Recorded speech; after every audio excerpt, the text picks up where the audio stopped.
Selamat datang kembali di pembahasan mendalam kita. Hari ini kita mau ngulik satu aturan kunci nih dari bukunya Richard Templer, The Rules of Management. Spesifiknya aturan ke-97. Lakukan satu atau dua hal dengan baik dan hindari sisanya.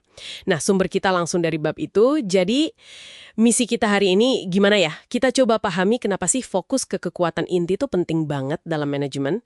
Dan gimana caranya kita ngenalin kekuatan itu. Oke, kita langsung aja ya. Idenya kan sebenarnya sederhana, tapi kok kayaknya susah ya dipraktektin. Anda itu nggak mungkin lah jago di semua hal gitu kan. Jadi daripada jadi biasa aja di banyak bidang, Templer bilang mending pilih satu atau dua, kuasai benar-benar, terus sisanya kasih orang lain aja. Kedengarannya sih logis ya, tapi seringnya kita malah kayak pengen ngerjain semuanya sendiri nggak sih? Betul sekali. Dan ini bukan soal ngaku lemah gitu ya, tapi ini lebih ke strategi cerdas buat pakai energi kita yang kan terbatas ya. Templar sendiri penulisnya dia kasih contoh pribadi loh, menarik ini. Dia bilang, dia itu oke banget kalau nanganin proyek-proyek unik yang butuh pendekatan ke orang gitu. Tapi wah, dia ngaku payah banget kalau urusan detail, administrasi, rutinitas, keteraturan. Pengakuan kayak gini tuh bukan kelemahan, tapi justru pemetaan kekuatan. Nah, itu dia. Poin kuncinya di situ kayaknya.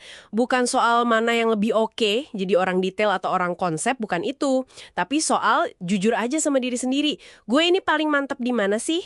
Templar bahkan, cerita kayak agak iri gitu sama orang yang super teratur.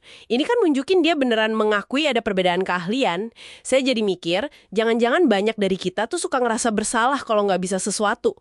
Padahal ya mungkin emang bukan di situ panggung kita. Bisa jadi, bisa jadi. Yang seru di sini tuh gimana pengenalan diri ini jadi dasar strategi gitu. Kalau Anda tahu persis gitu ya, apa sih kekuatan super Anda? Ini istilah saya aja nih. Anda bisa fokusin sebagian besar waktu, energi ya ke situ. Hasilnya pasti lebih oke lah. Nah, sebaliknya, tugas-tugas yang bikin Anda, aduh, males banget atau ngerasa nggak mampu, itu sinyal tuh. Sinyal buat dihindari.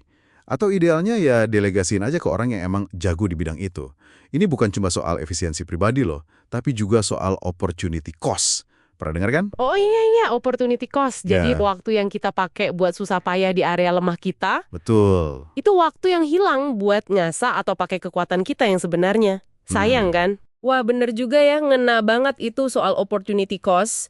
Nah ini nih bagian yang mungkin agak, gimana ya, agak susah. Gimana caranya kita benar-benar tahu apa sih satu atau dua keunggulan kita itu? Templar nyebutnya subjek spesialis. Mungkin ada tips gitu, jangan-jangan kita ngerasa jago padahal ya B aja, atau sebaliknya kita nggak sadar punya bakat. Pertanyaan bagus itu. Proses nemuinnya ini emang butuh, ya, refleksi jujur ya. Coba deh diingat-ingat, tugas atau proyek apa sih yang bikin Anda semangat? Yang pas ngerjain tuh rasanya ngalir aja. Terus hasilnya sering dipuji orang lain. Di sisi lain, kerjaan apa yang bikin Anda stres duluan? Atau suka nunda-nunda? Atau hasilnya, ya gitu-gitu aja walau udah usaha keras? Pola-pola kayak gitu biasanya petunjuk kuat loh. Atau bisa juga coba minta masukan dari rekan kerja atau atasan yang Anda percaya. Kadang orang lain tuh lebih jeli ngelihat potensi kita. Dan subjek spesialis ini bisa macem-macem banget. Mungkin Anda jago negosiasi, atau pinter banget bangun tim yang solid, atau analisis datanya tajam banget. Oke, jadi kuncinya observasi diri sama mungkin dengerin masukan dari luar ya. Menarik. Nah, setelah kita tahu nih, anggaplah spesialisasi kita di A sama B. Templar kan nekenin banget buat jadi sangat-sangat baik di situ. Bukan cuma lumayan. Kenapa ya penekanan di level sangat baik ini penting banget? Karena di level sangat baik itu, nilai unik Anda baru benar-benar keluar.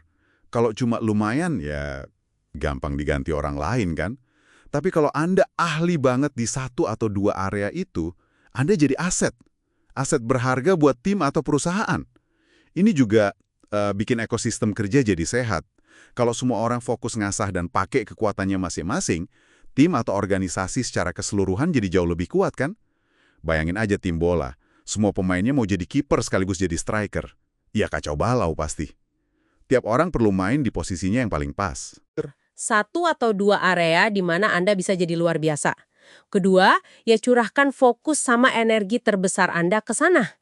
Ketiga, secara sadar hindari atau lempar aja tugas-tugas di luar area itu ke orang yang emang ahlinya. Ini soal memaksimalkan dampak, bukan cuma kelihatan sibuk doang gitu ya. Persis, tepat sekali. Dan ini nyambung ke satu pertanyaan reflektif nih buat Anda bawa pulang mungkin ya. Setelah Anda berhasil nih, nemuin satu atau dua kekuatan inti Anda itu, langkah selanjutnya yang lebih proaktif adalah gimana caranya Anda bisa mulai membentuk atau mungkin negosiasi peran dan tanggung jawab Anda biar lebih banyak sejalan sama kekuatan itu. Jadi nggak cuma pasif nerima tugas aja, tapi gimana Anda bisa secara aktif ngarahin diri ke area di mana Anda bisa kasih kontribusi paling gede dan ngerasa paling berdaya. Itu langkah berikutnya. Wah, itu pertanyaan yang menantang tapi sekaligus bikin kita mikir ya, memberdayakan. Oke deh, terima kasih banyak sudah menyimak pembahasan kita kali ini. Semoga ada inspirasi yang bisa Anda coba terapkan ya.